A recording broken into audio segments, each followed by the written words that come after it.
ನಮಸ್ಕಾರ ವಿದ್ಯಾರ್ಥಿಗಳೇ ಹಾಗೂ ಮಿತ್ರರೇ, ಸೂರಜ್ ಕಂಪ್ಯೂಟರ್ ಕೋಚಿಂಗ್ ಯೂಟ್ಯೂಬ್ ಚಾನಲ್ಗೆ ಸುಸ್ವಾಗತ. ಇವತ್ತಿನ ದಿವಸ ನಾವು ಮೈಕ್ರೋಸಾಫ್ಟ್ ಎಕ್ಸೆಲ್ನಲ್ಲಿ ಯಾವ ಥರ ಹೆಡ್ಡಿಂಗನ್ನು ಟೈಪ್ ಮಾಡಿ ಅದಕ್ಕೆ ಸರಿಯಾಗಿ ಅಲೈನ್ಮೆಂಟ್ ಮಾಡಬೇಕು ಅನ್ನೋದನ್ನು ತುಂಬ ಸುಲಭವಾಗಿ ತಿಳಿದುಕೊಳ್ಳೋಣ. ಅದಕ್ಕಿಂತ ಮೊದಲಾಗಿ ನೀವು ಇನ್ನೂ ನಮ್ಮ ಯೂಟ್ಯೂಬ್ ಚಾನಲ್ಗೆ ಸಬ್ಸ್ಕ್ರೈಬ್ ಮಾಡಿಲ್ಲ ಅಂದರೆ ದಯವಿಟ್ಟು ಈಗಲೇ ಸಬ್ಸ್ಕ್ರೈಬ್ ಮಾಡಿ ಮತ್ತು ಬೆಲ್ ಐಕಾನನ್ನು ಕ್ಲಿಕ್ ಮಾಡಿ. ನೋಡಿ ಫ್ರೆಂಡ್ಸ್, ಮೊದಲು ನಾವು ಎಕ್ಸೆಲ್ನಲ್ಲಿ ಒಂದು ಹೆಡ್ಡಿಂಗನ್ನು ಟೈಪ್ ಮಾಡೋಣ. Suraj computer education.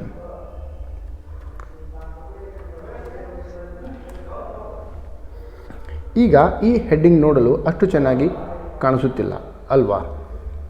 ಇದಕ್ಕೆ ನಾವು ಪ್ರಾಪರ್ ಲುಕ್ ಕೊಡಲು ನಾವು ಮರ್ಜ್ ಆ್ಯಂಡ್ ಸೆಂಟರ್ ಮತ್ತು ಅಲೈನ್ಮೆಂಟ್ ಆಪ್ಷನನ್ನು ಬಳಸಬೇಕಾಗತ್ತೆ. ಮೊದಲಿಗೆ ನಿಮ್ಮ ಟೇಬಲ್ ಅಥವಾ ನಿಮ್ಮ ಹೆಡ್ಡಿಂಗ್ ಎಷ್ಟು ಕಾಲಮ್ ಇದೆಯೋ ಅಷ್ಟು ಸೆಲ್ಗಳನ್ನು ಸೆಲೆಕ್ಟ್ ಮಾಡಿಕೊಳ್ಳಿ. Let us try to select ಅಂದರೆ ಈ ಥರ ನಾವು ನಮ್ಮ ಹೆಡ್ಡಿಂಗನ್ನು ಸೆಲೆಕ್ಟ್ ಮಾಡ್ಕೊತೀವಿ. ಅದಾದಮೇಲೆ ನಮ್ಮದು ಹೋಮ್ ಟ್ಯಾಬಲ್ಲಿ ಮರ್ಜ್ ಆ್ಯಂಡ್ ಸೆಂಟರ್ ಅನ್ನುವಂಥ ಒಂದು ಆಪ್ಷನ್ ಇರುತ್ತೆ, ಅದರ ಮೇಲೆ ನಾವು ಕ್ಲಿಕ್ ಮಾಡೋಣ.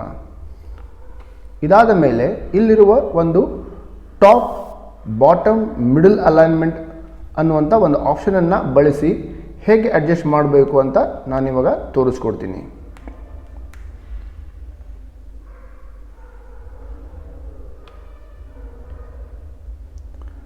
ಸೊ ಇದೇ ಹೋಮ್ ಟ್ಯಾಬ್ನಲ್ಲಿ ನಮಗೆ ಇಲ್ಲಿ ಕೆಲವೊಂದು top alignment, central alignment, bottom alignment, left alignment ಈ ಥರ ನಾವು ನಮ್ಮ ಹೆಡ್ಡಿಂಗನ್ನು ಅಲೈನ್ಮೆಂಟ್ ಕೂಡ ಮಾಡ್ಕೋಬೋದು. ಸಾಕಷ್ಟು ವಿದ್ಯಾರ್ಥಿಗಳಿಗೆ ಇದರಲ್ಲಿ ಕನ್ಫ್ಯೂಷನ್ ಇರೋದ್ರಿಂದ ಇದರ ಮೇಲೆ ನಾನು ವಿಡಿಯೋ ಮಾಡಿದ್ದೀನಿ.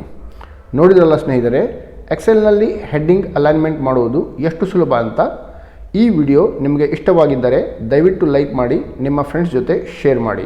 ಮುಂದಿನ ವಿಡಿಯೋದಲ್ಲಿ ಮತ್ತೊಂದು ಉಪಯುಕ್ತ ಎಕ್ಸೆಲ್ ಟ್ರಿಕ್ ಜೊತೆ ಸಿಗೋಣ. ಧನ್ಯವಾದಗಳು.